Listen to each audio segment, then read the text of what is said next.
C'est un pays magnifique, ça c'est sûr, à visiter. Et moi j'avais eu la chance de pouvoir venir en Syrie avant la guerre, donc j'avais déjà beaucoup aimé ce pays et j'avais été très touchée par l'accueil que réservaient les Syriens aux étrangers, en fait, aux touristes qui venaient dans leur pays. Et moi en Syrie, je suis ravi de voir à chaque fois l'accueil que les gens nous réservent.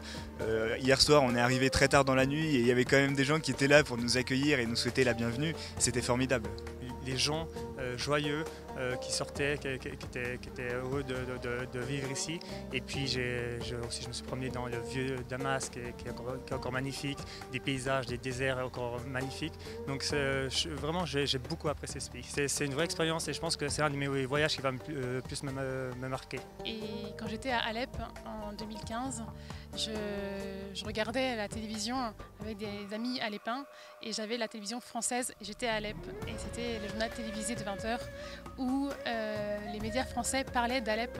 Et moi j'étais à Alep et je voyais ce qui se passait. J'étais à Alep depuis plusieurs jours et le contraste était impressionnant.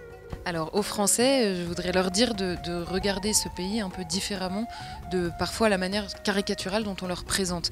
Alors aussi bien pendant cette guerre, sur ce conflit, mais également la Syrie en général. C'est vraiment un pays magnifique. Les Syriens sont des gens à part, vraiment, ils sont Syriens. Et sur le conflit, voilà, c'est ce que je disais tout à l'heure, c'est beaucoup plus compliqué que ce qu'on a bien voulu présenter de manière trop simple et trop caricaturale. Après aux Syriens, je voudrais leur dire merci de m'avoir accueilli plusieurs fois et bon courage pour la dernière partie de la route dans cette guerre et pour la reconstruction. Et puis voilà, gardez votre sourire.